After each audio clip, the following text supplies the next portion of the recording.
Hello everyone, welcome to yet another episode of Ring Diaries here at Church of Uganda Family TV with me, Fiona Mboa, where we talk about anything and everything to do with marriage. Ring Diaries, we believe that every marriage should work, so we do whatever we do to make sure we add a stone to your marriage.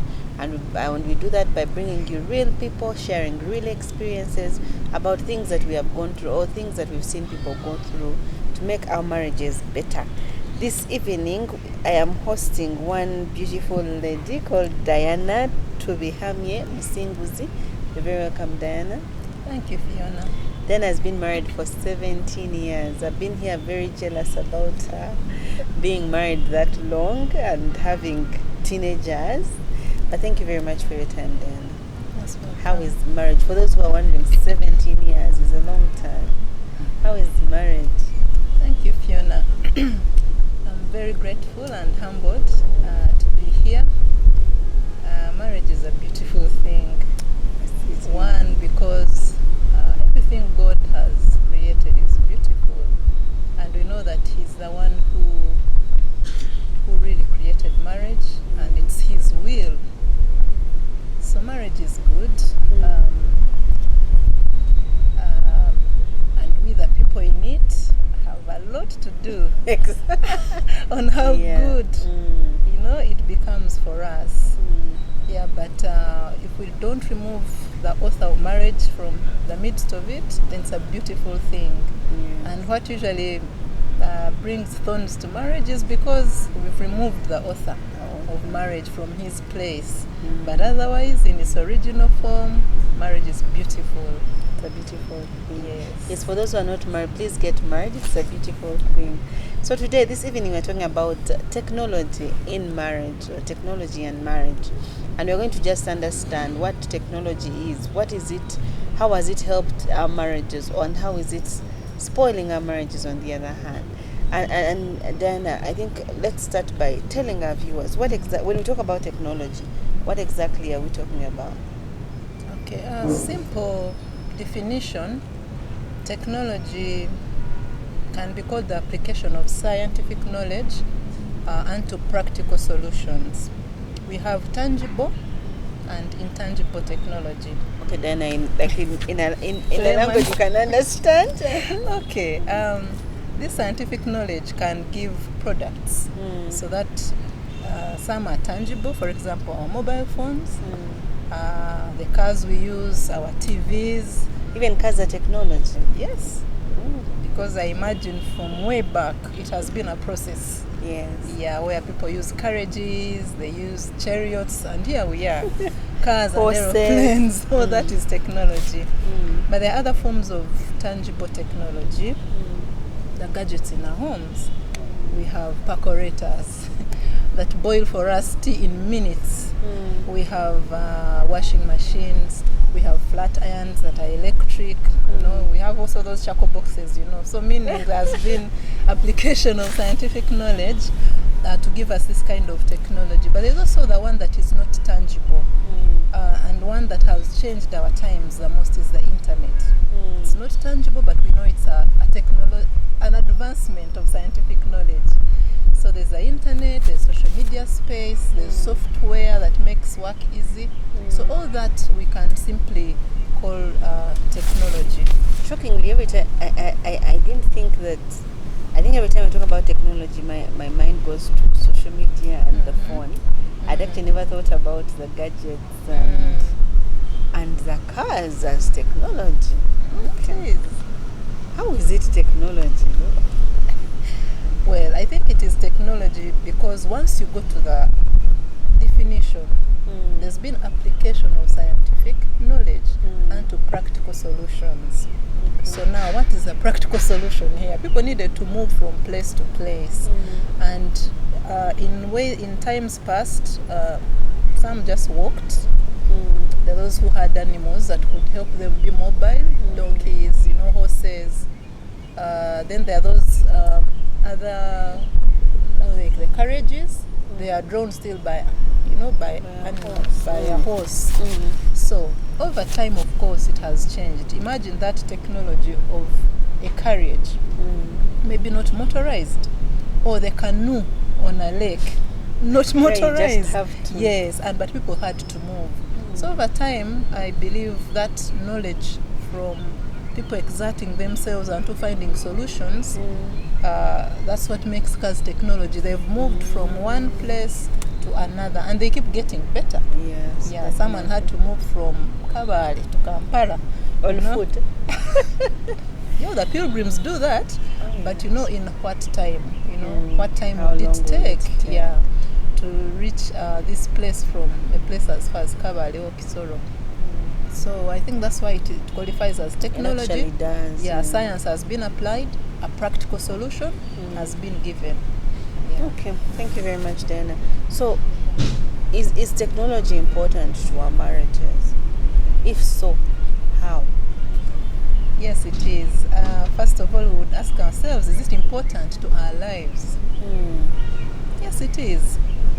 And to be specific to the subject of marriage, I think it is important in a way that if we go back to our home settings,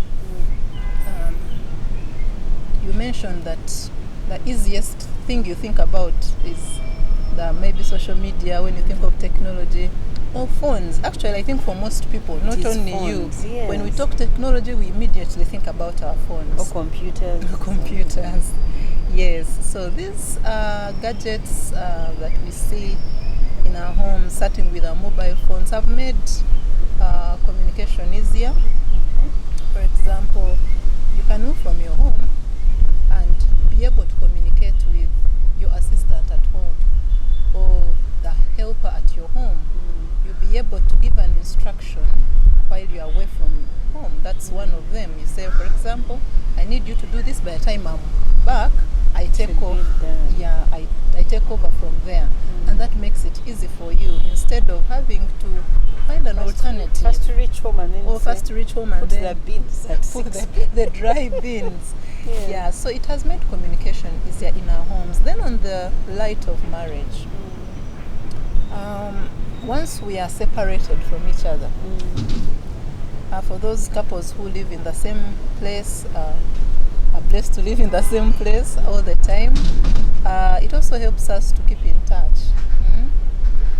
Hello, how is your day? Is that not a good thing? Have you eaten? Have you eaten? I like that. Have you eaten? Yes. It's a good thing. Check on your significant other. Are they okay? Because as we know, life throws many things at us. So if you can be in touch with, I assume that's the closest person to you, your spouse, communicating with them at any time and with speed. Yes. The WhatsApp message, real time, they'll get it. Is it a call? They'll get it. Do you need help? Because for example, if assuming there's an incident and you need to reach your husband or your wife, the quickest thing will be the phone call. That's true. You don't even want to risk a message. You can imagine we have those options of speed. The WhatsApp may not be read. Let me call, So we are able to keep in close communication at all times at good speed, and thus we are in touch easily. So it kind of helps us bond even when we are not together, That's true. Oh, I'm having a difficult day. Who do I think of calling or sending a WhatsApp message as in this day is a real Monday, How do I handle it? Yes. So somehow you're in touch with your person. Then for those who don't live in the same space, maybe they get to feel it even more.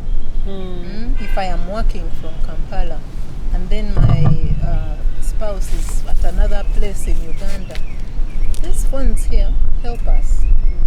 We can do all sorts of things. We can chat by text, we can video call, we can, to kind of bridge the gap. Of course, it's not the ideal, but we make do. And these things, they help us. Now, when you're saying that, I remembered there's a couple that been talking to and they're dating, but the lady is in the US and the gentleman is here. And he was telling us we watch movies together, we go on dates. And I'm like, okay, that's how far technology has come. Actually. Yes. So it can actually help with the distance. Yes. At the end of the day, of course, it's us to manage it and know that what I'm saying is exactly what I'm doing. Yeah, you see, if that same couple you're mentioning, if they go on a date, it means they're in agreement every step of the way. You're picking a restaurant this side of the world, I'm picking another on the other side of the world. Okay? So are we going to video call? Are we going to do this so that we are in the same emotional space at a certain time? That's true. So that is a plus for couples, really. And even for those who may not be dating but married, there's a lot that you can do to bridge that gap that the physical distance has created. How did people used to handle those things before the phones came? It was hard. I think we'd have to talk to them. A full year I've not talked to someone, and yet I'm married. I presume I'm married. I don't even know what is happening. Yes, of course. There's something that has almost died out now, letter writing. Did you receive letters, Fiona? Yes, I did. Oh, I love writing letters. Yes, and I love writing letters too. So probably for them, that's one of the things that kept them. But the letter would reach after how many days? Like if you're out of the country, it would really take time. By the time you get the news, that's even expired. I know. But I think they had a way of coping. They would have to tell us, but they also had coping mechanisms, I suppose. Yes, you live for the next letter, you know. Some would write, for example, I imagine they would write as often as they could, then send at once. For example, people who like writing, I happen to be one of them. Growing up, I didn't have many words, so I would write my emotions down. So I imagine they would write and see how best they could reach their people. Or maybe telephones, but you know telephones, these ones, they are also technology. Oh, yes, so there's a time when they were also not there. Yeah, so we're seeing that it's helping with the communication, especially if you're married or in a long distance relationship. How else is technology important? So back to our home, because home is the setting for marriage. I've read a book about, and I think is it okay to share the title? Please. It's called His Needs, Her Needs. So it specifies the needs of the two people in their marriage relationship. And one of them is an attractive spouse for the gentleman. From personal experience, there's a stage where a young mother literally has almost no time for herself. No time at all, not even literally. No time. So, and this one I'm saying because I've gone through it. The children, there's a time I had 3 little ones. They were below 5. 3 of them below 5 at the same time. So now, knowing our society, the thriving of our home, it's really pivoting around the mother. Yes. So now, remember, even if I was just to go quickly through the chores that a mother has to do, there are meals to oversee. Even if, by the way, you have a helper, or even more than one helper, you have to make sure the children are well. They are well fed, they are clean, their environment is clean. You have to make sure the meals are there on time, planned. You have to make sure the cleaning of the home, everything is looking at you. So now, this mother who has this kind of experience, because it's a phase of life, they must grow through that stage and become older children. I remember that time I would be having washing. You know when you have crawling babies? I don't know if anyone can relate to those clothes. They are dirty. Extremely dirty, especially around the knees. So I always say hand washing is not a chore I mind doing, but it takes a lot of time. So guess what? One time my husband actually bought a washing machine. The relief. The relief of knowing I have reduced my hand washing. It may not completely go away, definitely, but I have reduced it. That gives me if it was out of a day, I have got like 1 hour or 2 hours back. 3 hours, Uh-huh.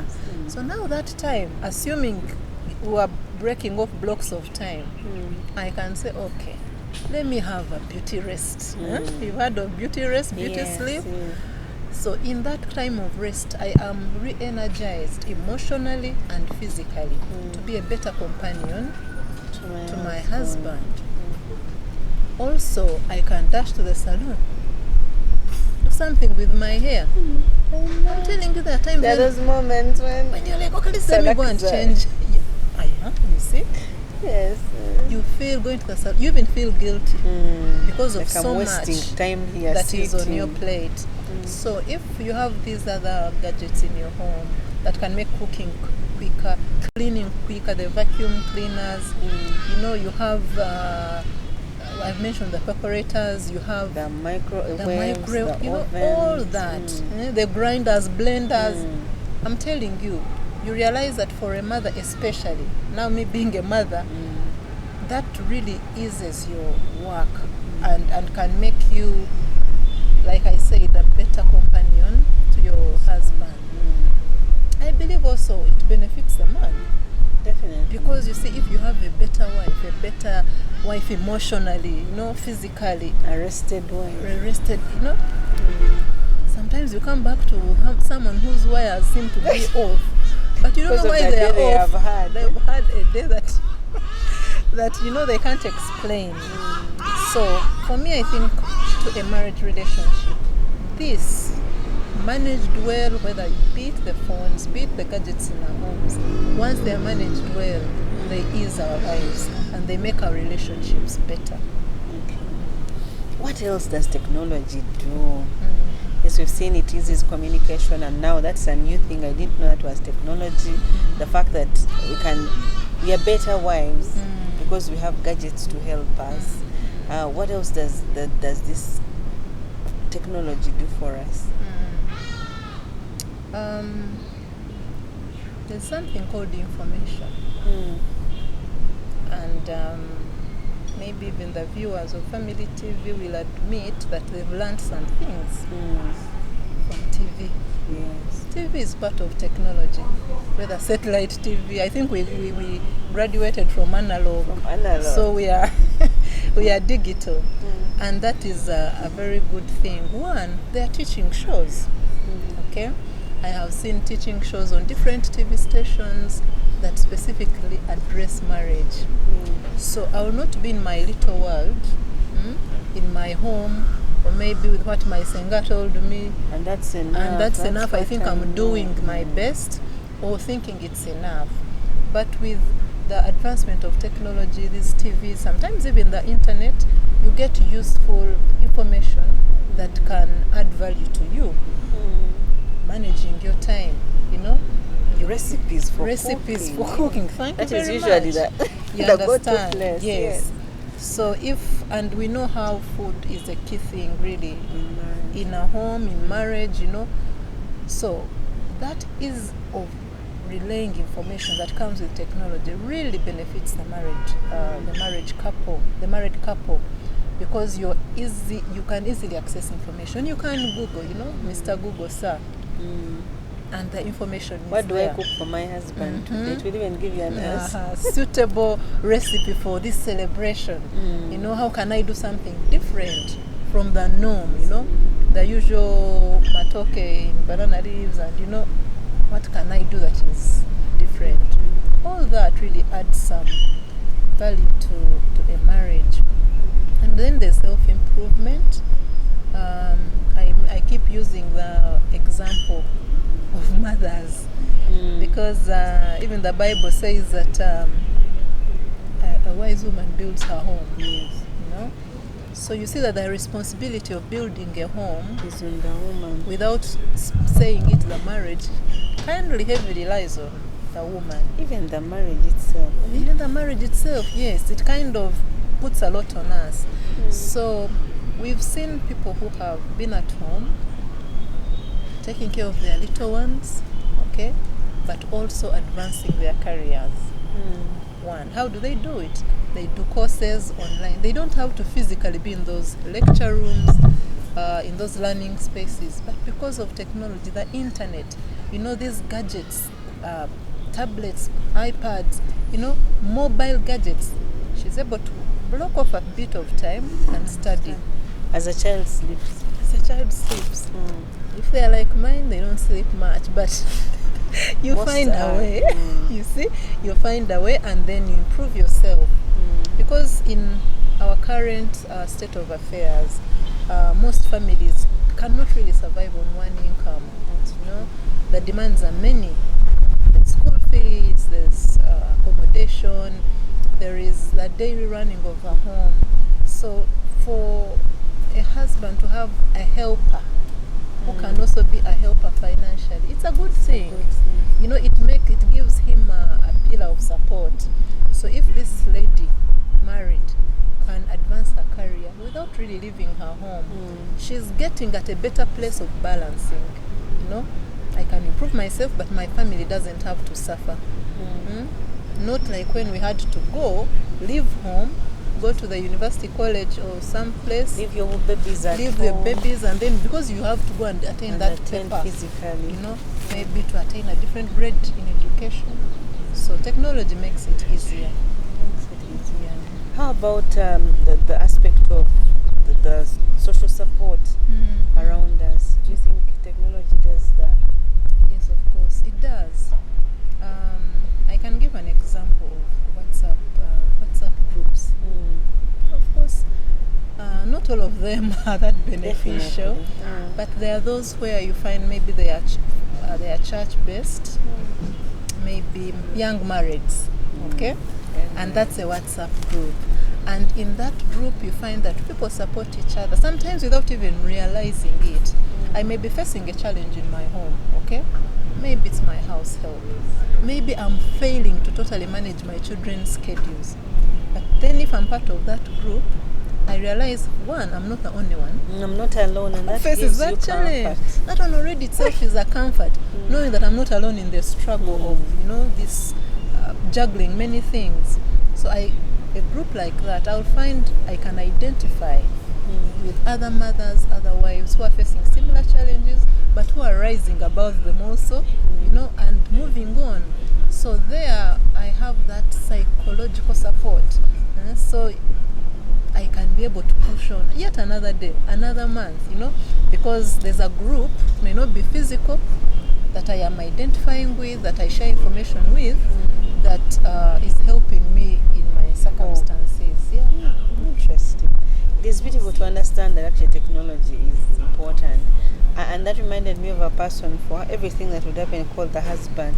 Now the child has fallen. And the man was becoming frustrated until, as you said, she got in touch with such a group. So now instead of ranting to the husband, she would be saying, no, the child has done this. And you'd be amazed how many mothers rise up to the occasion to actually come out and help. So that I think is important. Any other thing we've left out about that? The usefulness of technology in our marriages. Well, memories. How? Cameras. Yes. Everyone is a moving photographer. We have cameras. We have someone called Mr. Google. I'll go to Mr. Google again. I'm amazed that my children have been asking me, for example, Mommy, we wish we could see your baby picture. You know what I told them? I had only one baby picture, one like and this. You were lucky you had. And I'm even lucky indeed that I had. So guess what? That picture got spoiled. And I don't have a memory of myself as a child. That's just an example. So now there are many memories we create.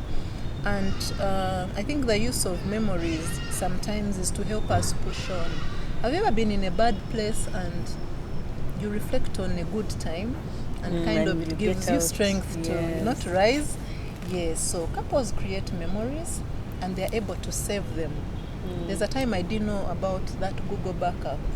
I lost many pictures, baby pictures, But now, this couple, that there are some who are really intentional and it helps. We had a trip. We had this good moment. It is saved somewhere. Even if I lose my phone, I can retrieve that. And also there's another element. We have an album at home where we put picture. You know, Bagole pictures. You attend a wedding and you come with a Mugole picture.